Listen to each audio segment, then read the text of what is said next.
What did he do to make this house so evil? Murder, vampirism, cannibalism, drug addiction, alcoholism, sadism, mutilation.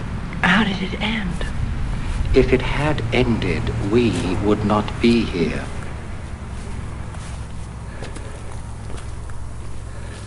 Well, this is what I was talking about yesterday, whenever that was.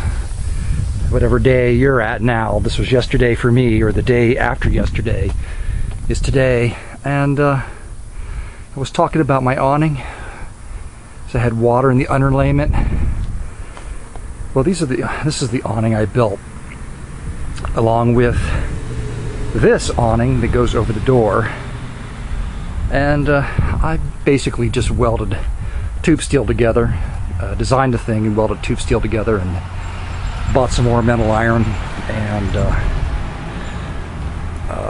built this to go over the door and the window, because the store-bought awnings, which are here, well, obviously wouldn't work over the door, and they were too deep for the window. So this is what I did, and this is the re-roof I had to do. But see that hole right above the window? That's one brick I've taken out.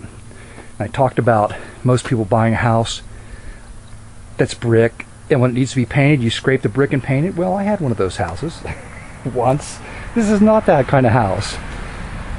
I've spent years and years and years and hours and hours and hours basically doing what you look at here, but not just one brick at a time, sometimes up to 100 bricks at a time. Now, basically what needed to be done, in fact, I had professionally what you're looking at here completely torn down to the top of the window, basically where the awning is, where you could see, maybe you could see the textures a little flatter. I had that done professionally, but the rest of it, frankly, the house should have been torn down all the way to the top of the windows and built back up again. But hey, you can afford to do that. I couldn't, and of course it was a surprise. I thought I knew what I was doing. I had rehabbed one house, turn-of-the-century brick, but these problems were hidden from me. And you're saying, why'd you buy a house with a flat roof? Well, the roof's not flat. It's low slope, about a 3-foot slope. And but the problem is, when they built this, they didn't have the roofing technology that would stand up, and they used soft brick. It was all built with used materials, and I'll get into that story. But so that's, so what I'm doing here now, I'm doing a whole lot less of it because I've been doing it for 20 years, but I'm replacing brick. Now, some people would say, Mark, why are you talking about this? Aren't you afraid you're hurting the resale of your house? Well, no. One, you're going to have to drag me out of here. I'm either going to be broke, destitute, crazy, insane, or dead. Well, not crazy, because pretty much I figure that's what I am right now, and I'm still able to maintain the house, so leave me alone. But I really enjoy this place. I enjoy living here. The house tried to kill me. It almost succeeded. Well, this will be just an overview of the house that I live in. It was built in 1936 by a Dr. Sutter, and as the story goes, the old neighbors that were here when the doctor was here built the house out of used materials, which it is, used brick. The awnings I put up, those aren't original. Originally it had casement windows. Of course, they've been replaced twice since I've been here. There's a story. But this is an overview, just a quick overview of the history. Like I said, Dr. Sutter built it in 1936, and I think, this is like extremely unusual, this architecture for the area. There aren't any houses in northern Kentucky built this way that I know of. It's on the county historical register, which is something that will probably come back to bite my ass one day, being a government listing. Am I paranoid? Yes, and I should be. So, well, let's go this way. And it was an absolute disaster when I moved into it. So anyway, the story goes that the doctor used people, in 1936, the Depression was just about to come to an end, and he used folks that he treated that had skills. It traded them medical services for work. that they put into place. So it was built. Folks would come over from Campbell County across the Licking River and come up the horse trails and work on the thing. And I've kept it really as original as I possibly could. I haven't changed anything in the interior. Back to the soft brick. Well, the water would get into the brick from the inside, the roof side, which the people that owned the house all the way up until I had it didn't understand.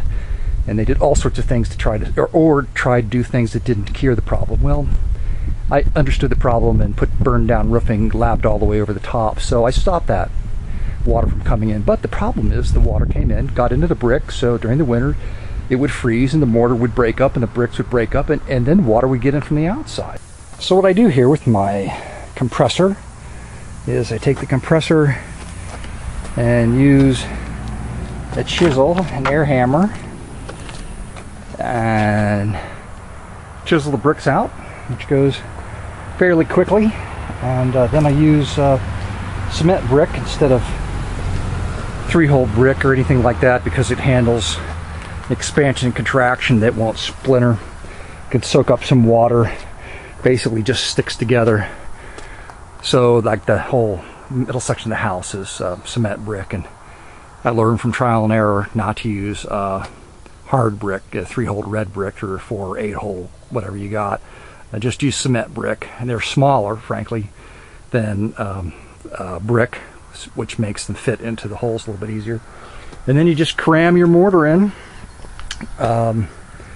which is always fun. It takes a lot of time because you're standing on the ladder a lot. Anyway, and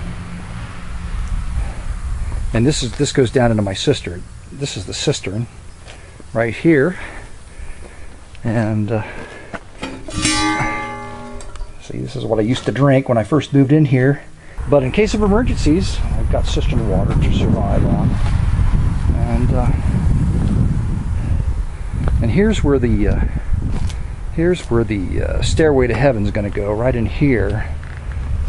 So last year I had a silver maple tree here that had to go. It was just into my sewer, and it was constantly breaking branches, and I'm glad I got it down just before the huge ice storm and the windstorm that year. But my problem is that I think right in the center of this frame, that's where I'm going to have to dig my hole, and that means I'm going to have to deal with part of this stump, I'm afraid. So digging a 5-foot hole for my foundation, deep hole, by about, I don't know, 2 feet in diameter, 24 inches in diameter. That's going to take a while to do. I know it can be done. Everything can be done. And then the engineering problem will be how to get the very heavy and awkward 15-foot spiral staircase.